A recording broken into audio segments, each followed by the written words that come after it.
আসসালামু আলাইকুম। আজকে আমরা দেখব কিবোর্ড ব্যবহার করে কার্সর স্থানান্তর। আমরা যদি এক অক্ষর বামে নিতে চাই তাহলে লেফট অ্যারো ব্যবহার করব। এক অক্ষর ডানে নিতে চাই কার্সরটা তাহলে রাইট অ্যারো ব্যবহার করব। এক অক্ষর উপরে আমরা যদি উপরে অ্যারোটা নিতে চাই তাহলে আপ অ্যারো ক্লিক করব, আর যদি নিচে আনতে চাই কার্সরটাকে তাহলে ডাউন অ্যারোতে ক্লিক করব।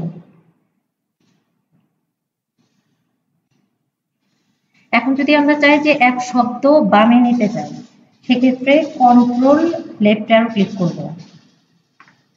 আবার যদি এক অক্ষর ডানে কার্সরটা নিতে চাই তাহলে কন্ট্রোল রাইট অ্যারো ক্লিক করব।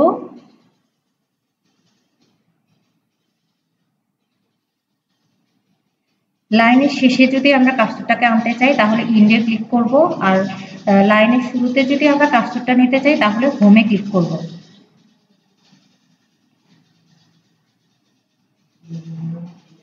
আমরা এখন অনুচ্ছেদের কাজ দেখব, যার কারণে এখানে একটু প্যারা আকারে তৈরি করে নিব। এখানে আমরা 2-3টা প্যারা করলাম। বর্তমান অনুচ্ছেদের শুরুতে অর্থাৎ কার্সরটা যদি আমরা বর্তমান অনুচ্ছেদের শুরুতে নিতে চাই তাহলে কন্ট্রোল আপ অ্যারোতে ক্লিক করব। যেমন ধরেন এইখানে আমরা কার্সরটা রাখলাম, তো এই অনুচ্ছেদটার শুরুতে আমরা কার্সরটা নিয়ে যাব, সেক্ষেত্রে কন্ট্রোল চাপ দিয়ে আপ অ্যারোতে ক্লিক করব। আর পরবর্তী অনুচ্ছেদের শুরুতে যদি কার্সরটা নিতে চাই তাহলে কন্ট্রোল ডাউন অ্যারোতে ক্লিক করব। কন্ট্রোল ডাউন অ্যারোতে ক্লিক করলে আমরা ওই প্যারাটার নিচের যে পরবর্তী যে প্যারাটা পাইলাম এইখানে কার্সরটা চলে আসবে। আমরা যদি এক স্ক্রিন উপরে যেতে চাই তাহলে আমরা পেজ আপে ক্লিক করব।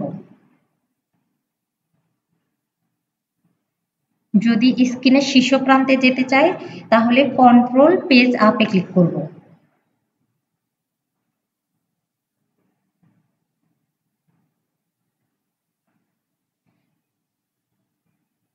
যদি ডকুমেন্টের শুরুতে কার্সরটা নিতে চাই তাহলে কন্ট্রোল হোমে ক্লিক করব, আর যদি ডকুমেন্টের শেষে কার্সরটা আনতে চাই তাহলে কন্ট্রোল চাপ দিয়ে ধরে ইন্ডে ক্লিক করব।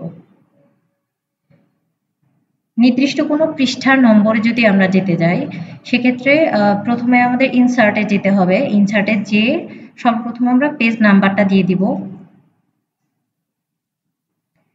পেজ নাম্বারটা দিয়ে আমরা এখান থেকে পেজ ব্রেক করে অনেকগুলো পেজ নিয়ে নিব।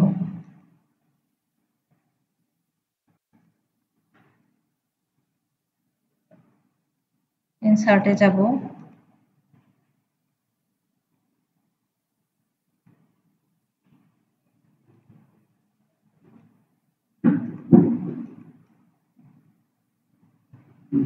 আচ্ছা এখানে আমরা 5-6টা অলরেডি 6টা পেজ নিয়ে নিয়েছি।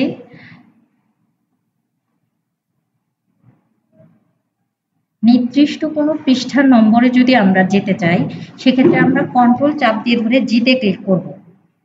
কন্ট্রোল জি চাপ দিলে একটা ডায়লগ বক্স আসবে।